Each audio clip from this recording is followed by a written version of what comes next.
Hi! Hello! నమస్తే. Welcome to RVR TV. RVR TV కాశీలో.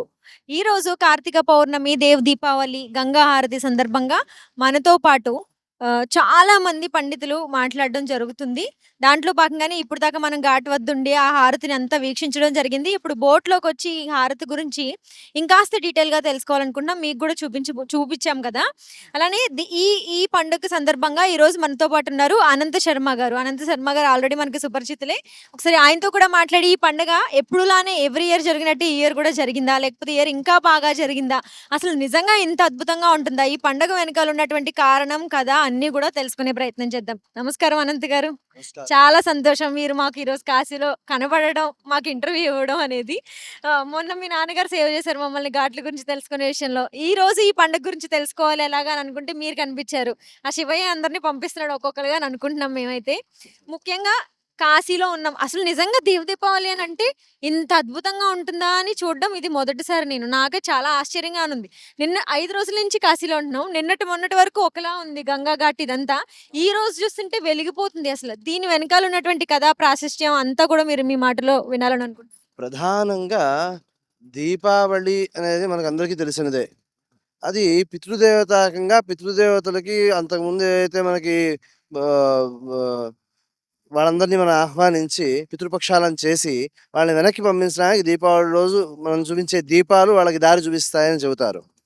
ఇక్కడ విశేషం ఏమిటి అంటే, ఈ పౌర్ణమి రోజు సహజంగా అందరికీ తెలిసిన విషయమే 360 ఒత్తులు వెలిగించి, సంవత్సరం అంతా కూడా దీపం జ్వలన చెయ్యని వాళ్ళెవరైతే ఉన్నారో, వాళ్ళందరికీ ఆ ఫలితం ఇచ్చేయడం కోసం అని చెప్పి పౌర్ణమి నాడు మనం 360 ఒత్తులు పెట్టి వెలిగిస్తాము. ఇది దేవతలను ఉద్దేశించి చేసే దీప ప్రజ్వలన. దేవతా దీపావళి అంటే దేవతలందరి కోసము మనం ఈ సంవత్సర కాలమంతా వెలిగించవలసిన దీపాలని ఈరోజు విశేషంగా వెలిగించడంలో కాశీకొక విశేషం ఉన్నది. ఏమిటి అంటే శివుడు ఒకానొక సందర్భంలో కాశీ వదిలి వెళ్ళవలసిన పరిస్థితి వస్తుంది. అప్పట్లో కాశీరాజు ఎవరైతే ఉన్నాడో అతని కారణం చేత ఇలాగ వేరు వేరు సందర్భాల్లో మొత్తం మీద శివుడు ఇక్కడి నుంచి వెళ్ళిపోయిన వాడు తిరిగి మళ్ళీ ఇక్కడికి రావడానికి మొత్తం అందరి దేవతలు ప్రయత్నం చేస్తారు. ఆ ప్రయత్నం విజయవంతమవుతుంది. ఇక్కడ వాళ్ళ యొక్క నమ్మిక ఏమిటి అంటే, ఆ శివుడు మళ్ళీ వెనక్కి వచ్చిన సందర్భంలో దేవతలందరూ కలిసి విశేషంగా చేసుకునే దీపావళిగా, దేవ దీపావళి అనే పేరుతో ఈరోజు ఈ దీప ప్రజ్వలన అనే దాన్ని విశేషంగా మొత్తం మీరు ఘాట్లు చూస్తే మనకి ఆధునికంగా కొంత ఈ లైటింగ్ ఇవన్నీ ఉన్నాయి కాబట్టి అలంకరణ కనిపిస్తోంది. అది కాక ఘాట్ నుంచి మొత్తం ఆ చివరి నుంచి ఈ చివరి వరకు ఎన్నైతే ఘాట్లున్నాయో అన్ని ఘాట్లలోనూ ప్రత్యేకించి దీపాలను వెలిగించడము అనే ప్రక్రియ చేస్తారు. అలాగే నదికి యువతల ఒడ్డున కూడా కొన్ని సందర్భాల్లో మనకు కొన్ని చోట్ల కనిపిస్తూ ఉంటాయి. అక్కడ కూడా ఈ దీపాలను విడిగా ఒక్కొక్క దీపం వెలిగించుకుంటూ వెళ్ళడం చాలా శ్రమతో కూడుకున్న పని. కానీ దీప ప్రజ్వలనకున్న విశేషం ఏమిటి అంటే, దీపం వెలిగించిన వాడికి వెలిగించిన ఫలితం వస్తుంది. దాన్ని చూసి నమస్కరించుకున్న వాడికి కూడా ఆ ఫలితం అందిస్తుంది. కాబట్టి ఈ కార్తీక మాసంలో ప్రత్యేకించి ఈ పౌర్ణమి నాడు వచ్చిన ఈ దేవ దీపావళి అని చెప్పి ఇక్కడైతే విశేషంగా చేస్తూ ఉంటారో ఇది చాలా గొప్ప విశేషము.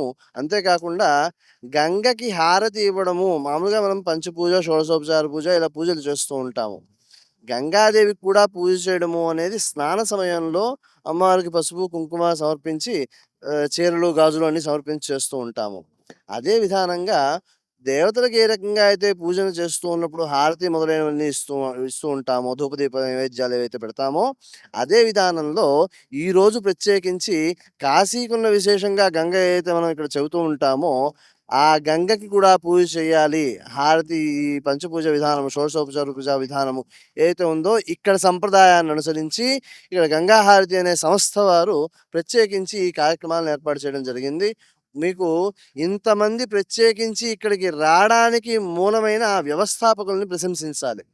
ఎందుకు అంటే ఇందాక చెప్పాను. ఒక దీపం వెలిగిస్తే వచ్చే పుణ్యము, దాన్ని చూసి నమస్కారం చేసుకుంటే వచ్చే పుణ్యము, ఇంతమంది మనసుల్లో ఆ జ్యోతిని నిలబెట్టడానికి కారకులుగా ఉన్నారు కాబట్టి, ఆ గంగా హారతి సంస్థ వారు ఎవరైతే ఉన్నారో వారిని తప్పకుండా ప్రశంసించాలి. ఆ భగవంతుని యొక్క అనుగ్రహం వారిపైన ఉండాలని మనం భావన చేయాలి. అంతేకాకుండా ఈ స్ ఈ 360 ఒత్తులతో మనం ఏదైతే కార్తీక పౌర్ణమి రోజు విశేషంగా వెలిగిస్తూ ఉంటామో, వెలిగించలేని సందర్భాలు కొన్ని ఉంటూ ఉంటాయి. అటువంటి సందర్భంలో కూడా చూసి నమస్కారం చేసుకుంటే కూడా ఆ పుణ్యం వస్తుంది. ఆ నమస్కారం చేసుకోవడానికి అవకాశం ఇచ్చిన వారందరికీ కూడా చేతులెత్తి నమస్కారం చేయవలసిన అవసరం ఉంది. ఎందుకు? అవకాశం లేని వాళ్ళకి కూడా అవకాశాన్ని కల్పిస్తూ ఉన్నారు. కాబట్టి ఈ దీప ప్రజ్వలన, దేవ దీపావళి అనే పేరుతో ఇక్కడ వాళ్ళు ఉచ్చారణలో దేవ దీవాళి అంటారు. అలాగా చాలా విశేషమైనది, గొప్పదైనదిగా మనం ఈ దేవ దీపావళిని కాశీ క్షేత్రంలో చెప్పవచ్చు. ఎన్నో జన్మల అదృష్టం ఉంటే గాని ఇలాంటి పండుగని ఇలాంటి గంగా హారతిని దగ్గర నుంచి కాశీ రావడమే అదృష్టము. అందులోనూ ఇటువంటి సందర్భాల్లో రావడం ఇంకా అదృష్టం. ఎందుకంటే మనసు ఆహ్లాదంగా ఉండడము, భగవంతుని వైపు యందు నిమగ్నమై ఉండడము అనేది చాలా అవసరం. ఆ అవసరానికి తగిన వాతావరణాన్ని, పండుగ వాతావరణాన్ని కూడా ఇక్కడ మనం చూడడానికి అవకాశం ఉంది. కాబట్టి ఇది చాలా గొప్ప పండుగగా మనం అర్థం చేసుకోవచ్చు. అంటే ఈ పండుగకి ప్రత్యేకంగా పిల్లలు, పెద్దలు అని తేడా లేకుండా ఎక్కడెక్కడి నుంచో జనాలొస్తున్నారు గురువుగారు. అయితే ఇందులో చాలా మంది పెద్దవాళ్ళైతే నాకిక్కడ మరణం సంభవించాలి అని అనుకుంటూ వస్తారు అని విన్నాము. అవును. అది దేనికి? ఇక్కడ కేదార ఖండము అని చెప్పి ఒక ఖండం ఉంది. మొత్తం 3 ఖండాలున్నాయి. అందులో కేదార ఖండం చాలా విశిష్టమైనది. ఈ కేదార ఖండంలో కనుక మరణం సంభవించినట్లయితే అది ముక్తినిస్తుంది అంటారు. మామూలుగా కాశీలో గనక ఏదైనా పాపం చేసినా, పుణ్యం చేసినా కొన్ని వేల రెట్లు ఫలితం. పాపం చేస్తే అన్ని వేల రెట్లు పాపం పెరిగిపోతుంది. పుణ్యం చేస్తుంటే ఆ! అయితే కాశీ బయట చేసిన పాపాలకి, కాశీ లోపల ఉన్నదానికి కొంచెం తేడా ఉంది. కాశీ బయట యమలోకం. అక్కడ చేసిన పాపానికి. ఇక్కడ భైరవ యాతన ఉంటుంది. అది ఇంకా చాలా కష్టమైనదనమాట. దాన్ని కూడా జయించాలి అంటే కాశీలో కేదారఖండంలో శరీరాన్ని విడిచిపెట్టినట్లయితే భైరవ యాతన కూడా ఉండదు. కాశీ బయట చేసిన పాపాలు అసలు లెక్కించడమే కూడదు కాశీలో. కాబట్టి భైరవ యాతన కూడా లేకుండా ముక్తి లభించడానికి కాశీ క్షేత్రంలో కేదారఖండం అనేది చాలా విశేషమైనది. కాబట్టి ప్రతి ఒక్కరూ కూడా ఏదో రిటైర్ అయిపోయిన తర్వాత ఏదో సరదాగా 4 ఊళ్ళు తిరగాలి అనుకోవడం కంటే, మళ్ళీ జన్మ వద్దు అనుకోవడం చాలా విశేషం. ఎందుకు అంటే, మళ్ళీ మళ్ళీ ఈ విషయాలని తెలుసుకోవడానికి తగిన జన్మ వస్తుందో లేదో మనకు తెలీదు. మనం చేసిన పాపాలేమిటో, పుణ్యాలేమిటో మనకు తెలీదు. తెలిసినా కొన్ని ధర్మాల్ని అనుసరించలేని సామాజిక వ్యవస్థలో బతుకుతూ ఉన్నారు అందరూను. కాబట్టి ఆ స్థితి నుంచి వెంటనే బయటికి వెళ్ళిపోవాలి. ఎలాగా? అంటే నీళ్ళల్లో మునిగిపోతున్నవాడు ప్రాణం కాపాడుకోవాలి అని నలుగురు కలిపి ముంచేస్తున్నా సరే, ఎంత బలవంతంగా అయితే బయటకొస్తాడో, అంత బలవంతంగా ఆ మనసుని పూర్తిగా భగవంతుని నిమగ్నం చేసి, ముక్తిని కోరుకోవడము అనేది చాలా ప్రధానమైన, అవసరమైన ప్రస్తుత కాలంలో ఎవరికైనా సరే, ఏ కాలంలో అయినా అవసరమే. కానీ వాతావరణం చూస్తూ ఉన్నట్లయితే ధర్మము నిలబడడం కష్టమైపోతోంది.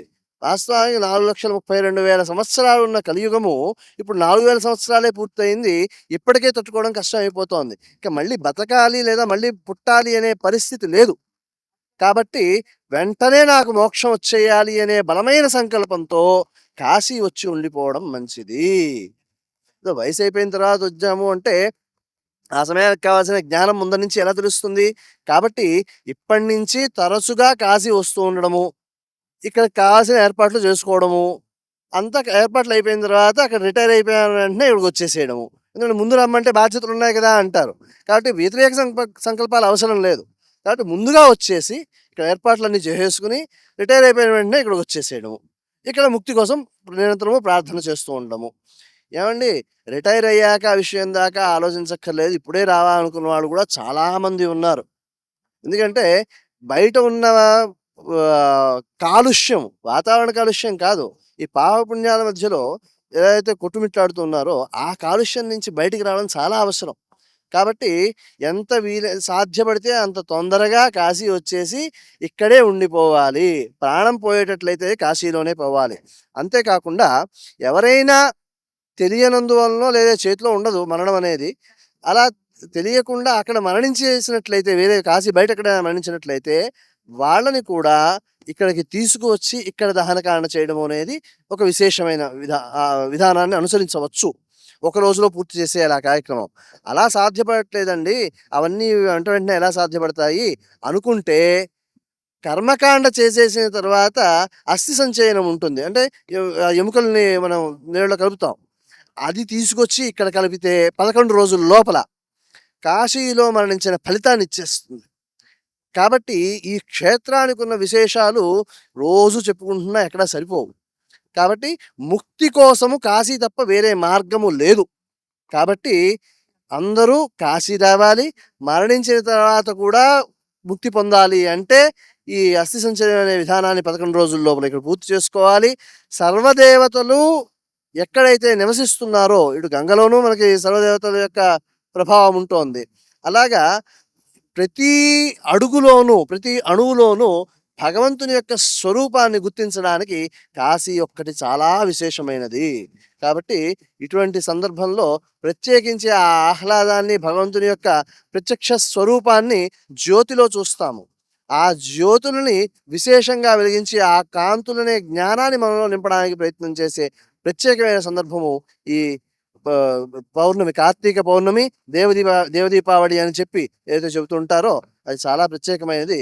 కాబట్టి అందరూ ఇటువంటి కార్యక్రమాలకి నిరంతరము వస్తూ ఉండడము, కాశీతో ఆ దగ్గరదనం ఏర్పరచుకోవడము చాలా చాలా అవసరం.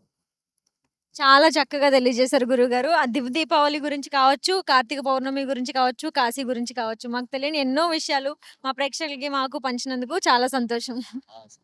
సో చూసారు కదా! కార్తీక పౌర్ణమి యొక్క విశేషాలు అనంత్ శర్మ గారు మనందరికీ అర్థమయ్యేలా చాలా చక్కగా చెప్పారు. మరిన్ని ఇలాంటి ఆధ్యాత్మిక విషయాలను మీకు గూడా తెలుసుకోవాలనుకుంటే వెంటనే మన ఆర్‌వీఆర్ టీవీని సబ్స్క్రైబ్ చేసుకోండి.